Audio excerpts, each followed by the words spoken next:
I thought I could make things work out if I just got to the capital, but finding a job here isn't easy. We worked so hard and lived so well in that town. Why did this have to happen to us? We should tell the Abbey what happened. They'll help us and kill all those evil demons. We know that place better than anyone.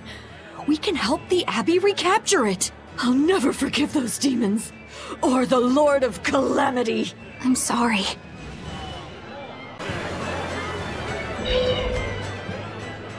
Hey, it's you guys. Remember me? We met during that whole thing with the Swordbreaker. You convinced me to stop being a bandit. Yes, I remember you. You made it to Logres. Yeah, I finally saved enough to open up my bandit cuisine restaurant. I'm just looking for the right location now. You didn't steal that money, did you? Hey, I said I stopped being a bandit, didn't I? I took on honest work to save up for this. Repairing roads, delivering relief supplies, lots of hard labor. You really did turn over a new leaf. I think what you've done is incredible. Really? All right. It was all worth it just to see that smile. Now that you've become a good man, I'm sure that even more wonderful things will come your way. Have you decided on your menu? Almost. I've got the eggless wild mushroom omelet and the highwayman's stew, but I feel like I need one more standout dish. There's a tavern in this town that has mabo curry that's just out of this world. I want to try to beat them. Do you have any good ideas for me? Maybe something that'll help me draw in the ladies? Maybe add a dessert menu? That might help. I know, like a theft by chocolate cake. Or a roasted pear crème brûlée tart? Well, that's certainly aggressive. Yeah, those sound great. Now my menu's complete. Hey, when I'm a big success, you want to get hitched? You shouldn't tease an exorcist. I'm not teasing. I'm serious. Marry me. Well, good luck with your restaurant.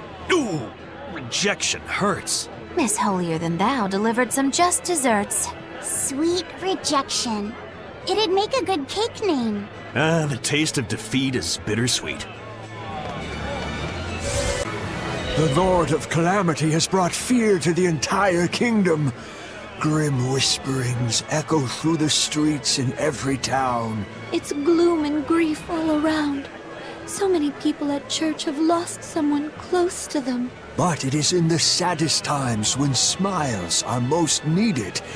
Dark expressions cast dark shadows. Smile in the face of sadness. Now that's a real man. That old guy knows what's what. I'm not saying you need to make light of everything, but try to leave a little room for joy in your life. Like when you eat good food, or see a beautiful flower. Or even this fountain. Water wells forth, a symbol of hope. Even though life may be hard, I keep at it. I work hard so that this fountain never runs dry. And I'll help you maintain it, so that it stays a place where people can come to feel at ease.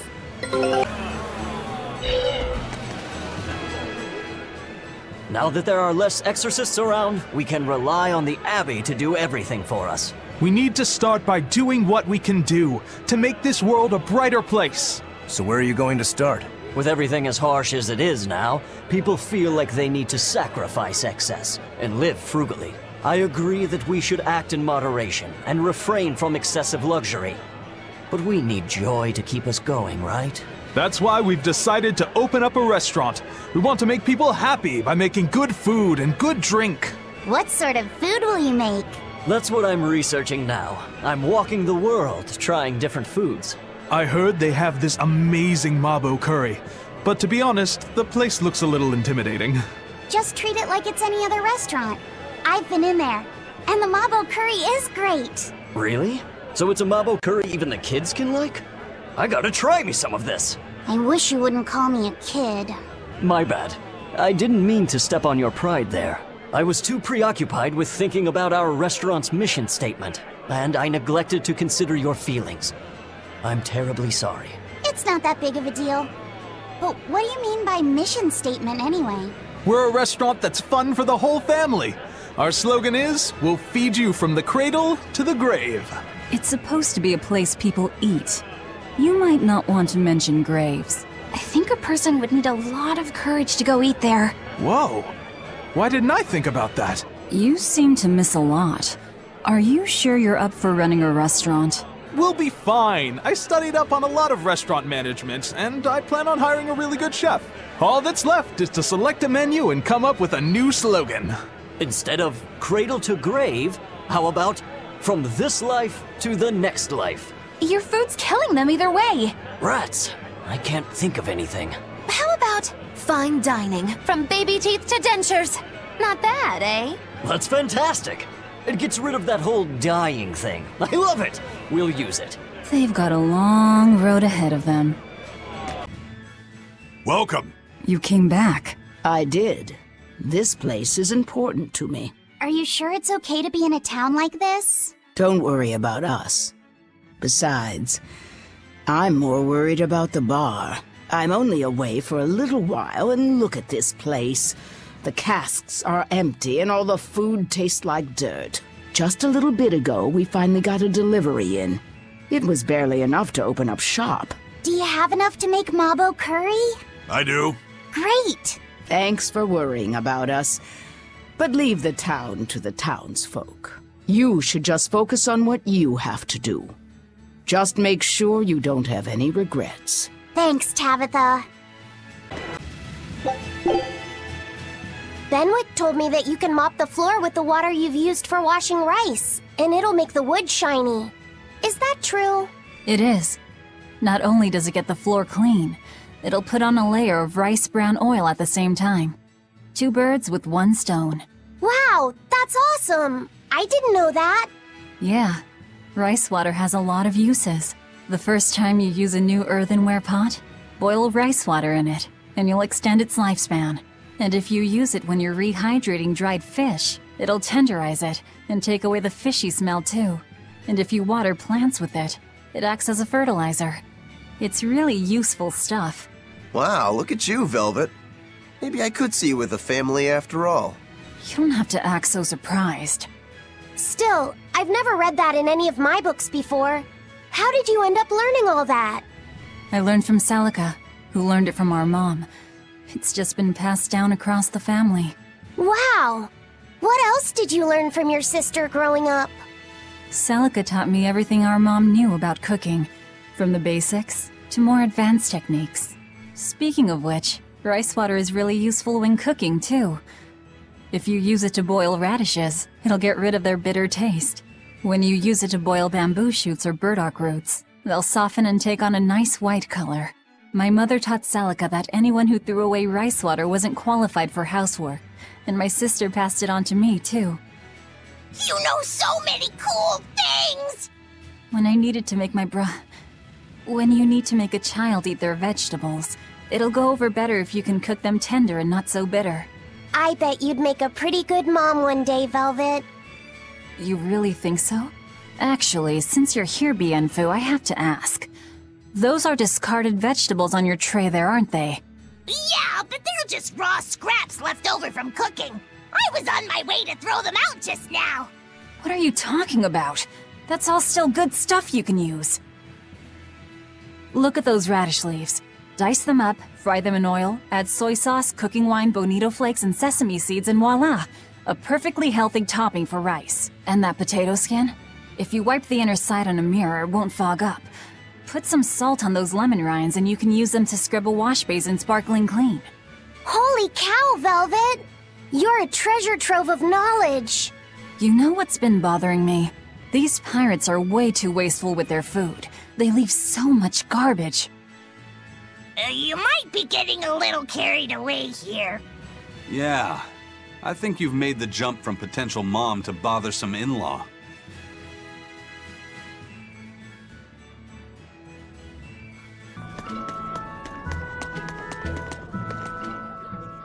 You there with the big sword.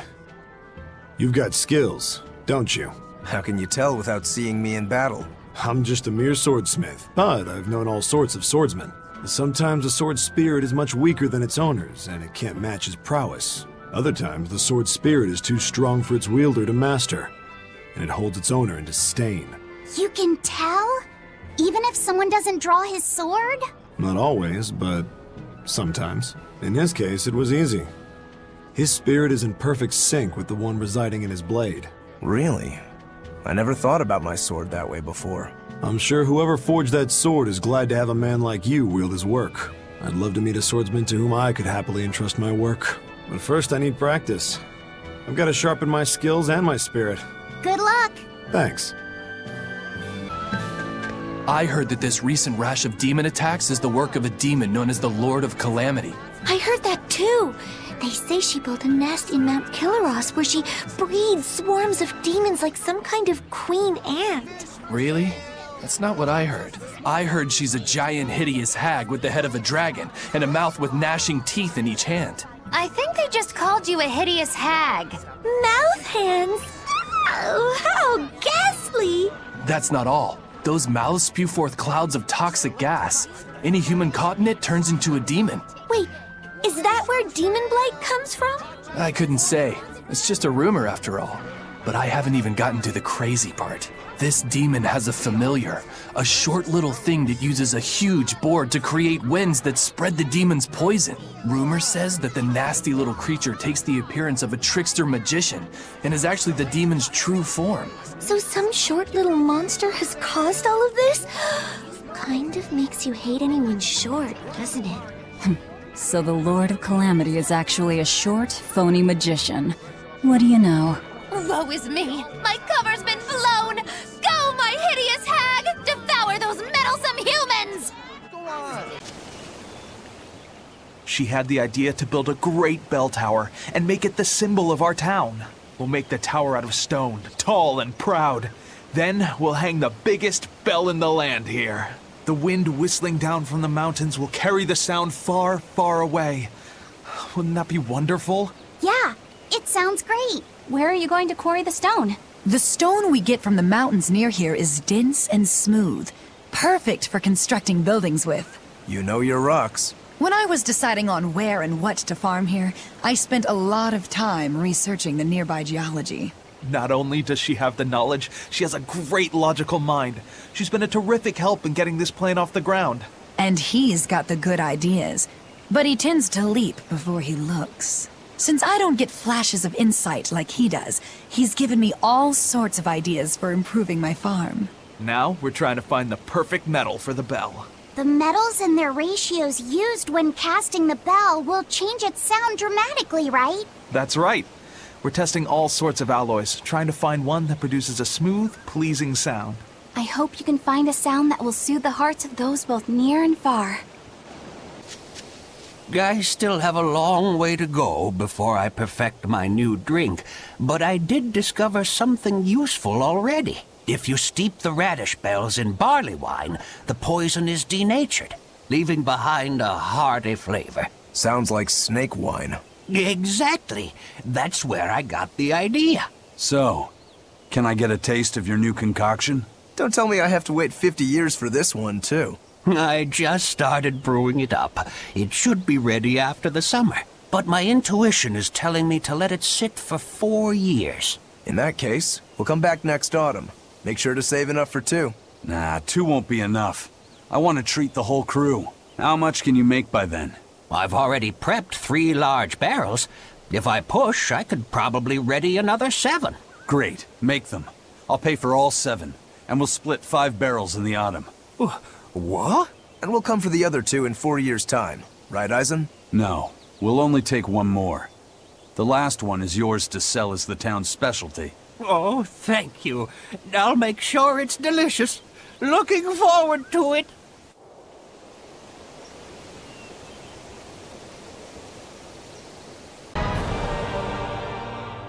You're the ones who liberated us from Inominat's domain, right? I want to thank you for all that you've done. You really don't have to do that. I was just acting in my own interests. If any Malachims still get in my way, I won't hesitate to devour them. Hey, hold up! Most of us are under the influence of Inominat's power and have been robbed of our free will.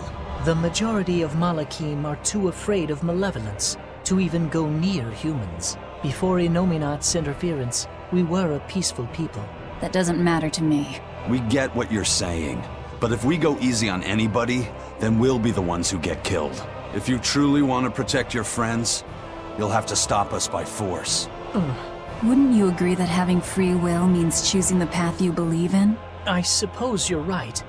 And that's why we too will work toward the future we desire. In order to achieve a perfect fusion of human and Malak power, the Abbey gave Armati a physical form.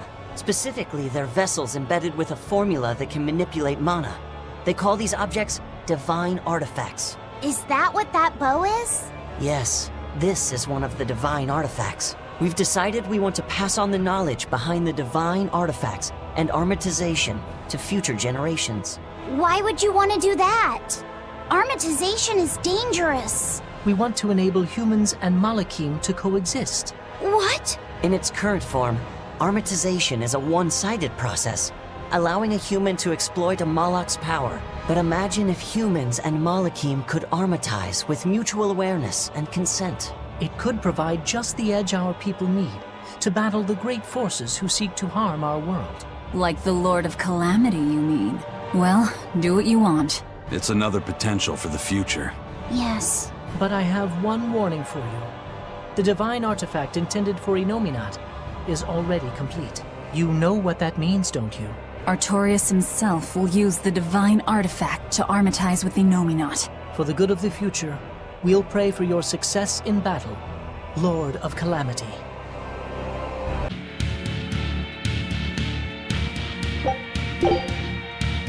How many times do I have to tell you? You just don't get it! You're the one who doesn't get it! You're just making a lot of trouble where there shouldn't be any, old man! What did you just call me? Say that again, I dare you! Both of you, shut up already! You're making so much noise that I'm tempted to devour your heads just to get some peace and quiet! Honestly, I find it odd how you pirates, who are on the same side, are always fighting. Yet you don't hesitate to rescue shipwrecked Abbey sailors who are your enemy. What's so hard to understand about that? You're treating your ally like your enemy, and your enemy like your ally. Seriously? You still have a lot to learn, apparently. What the hell does the Abbey teach you, exorcists? You talk all about going around helping people, but you don't know the first thing about sailing. Are you implying that the first thing about sailing is to help your enemies? I can't explain it to the likes of you. Benwick, you explain it to our esteemed exorcist here. Well, you see, when somebody out at sea is in trouble, we don't refer to them as allies or enemies. You might think nothing of being aboard a ship, but take a moment to think about how vast and deep the ocean is. Now imagine if you weren't on a ship, if you were out here alone. Sends chills down your spine, doesn't it? I guess I can't argue with you there. Out on the sea, even just a single board of driftwood can mean the difference between staying afloat and succumbing to the depths of the water. That's why even when we raid and sink a ship, we pull up anybody who took for the water, and we bring them aboard. I know it sounds hypocritical to attack someone's ship and then rescue them out of the water, but that's just the way things are on the sea. You pirates are an interesting bunch. Plus, if the people we rescue end up getting another ship, we can attack them again and take all their new loot.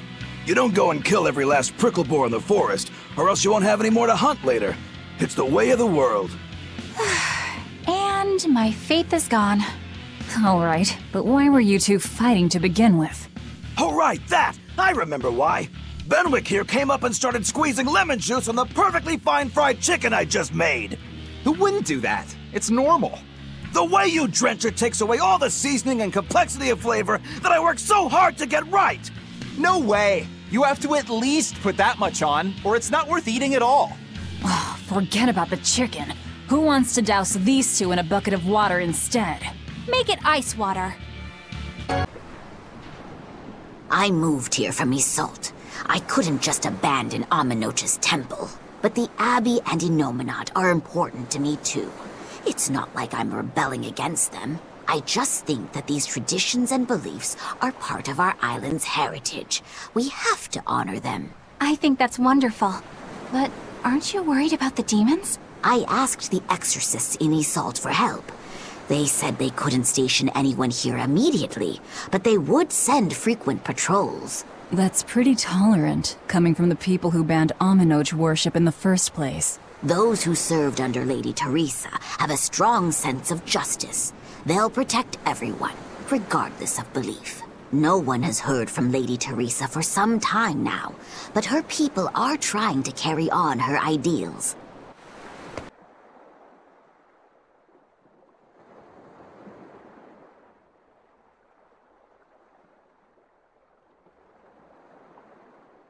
Sadly, the ceremonies and rituals of the Amanoch faith were lost with its priestesses. We're trying to recover them. A number of people moved to Isolt from the village. We're going to try to interview them and record what they know. This place used to be an inn. Will you reopen it?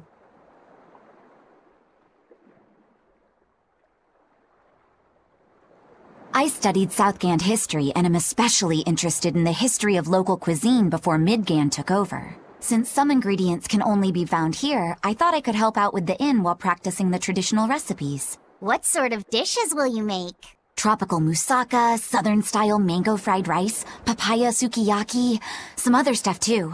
I can't imagine what those would taste like. Me neither.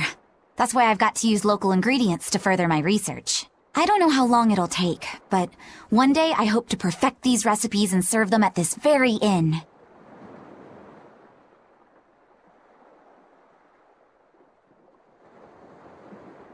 I wish you luck. I hear there's one really passionate Lady Teresa fan in Helives. But I'm not going to lose to a poser like him. Lady Teresa's true allure isn't in those frozen eyes. You can't say you understand her if that's all you see. But I do. Only I understand her true appeal. Do you want to know what it is? Well, I don't think I really care. Do ya? Huh? Of course you do. Okay, sure. Well, if you insist, I'll tell you. Teresa's true allure is in that tinge of sadness hidden within her lovely face. Even when she's smiling, there's a touch of melancholy that never leaves her. It's like her heart is somewhere else, somewhere distant. So where is it? With her love, her true love, the true love she's yet to meet. How tragic! She suffers, lamenting the love she cannot find, yet doesn't realize that the very man she seeks is so near. That's why I watched over her so dearly. And then it happened. It was a day I'll never forget. What happened? She was off duty, frolicking in the waves by Maclear Beach. That alabaster skin, how pure she looked in her swimsuit. This guy is really, really creepy. Yeah, seriously creepy. Hey, what's with that cold look? I feel bad for Teresa. She had to protect creeps like this guy too. What cold, cold eyes you have. Velvet, Eleanor, quickly, avert your gaze! If you keep looking at him with disgust and disdain, you'll only stimulate this perverted freak! Come on, everyone. Let's go. No, come back! Please! Scorn me! Despise me! Dial, Medusa wants to use some octopus demon to make dinner tonight. Let's go catch some together. Okay, sure. We can go as soon as I'm all done here. Okay, but hurry! You and Kamoana seem to have become really good friends. Yeah, I guess she's really latched on to me. I think it meant a lot that you protected her when we were attacked at Titania. She told me that lizards usually feel cold to touch, but that you have a warm heart deep down. That's not me at all! I'd have run away if I had my tail back, but I'd already gotten surprised and dropped it, so what else could I do but fight? Oh yeah, I guess you'd lost your tail, hadn't you? Has Kamoana stopped trying to scare you after that? It looks like it, yeah. Long enough for my tail to regrow again, at least. Oh, it's back! I didn't see. Boo! Ah! Oh no, his tail! Kamoana, sweetie. You know better than to scare Dial. But he's being so slow! He kept me waiting too long. But I'm sorry. It's alright. It'll grow back again. And besides, lizard tails make the best bait for octopus demons. I'm sorry I kept you waiting. Now how about we go catch us some dinner? Yay! Let's go, Dial! Let's go!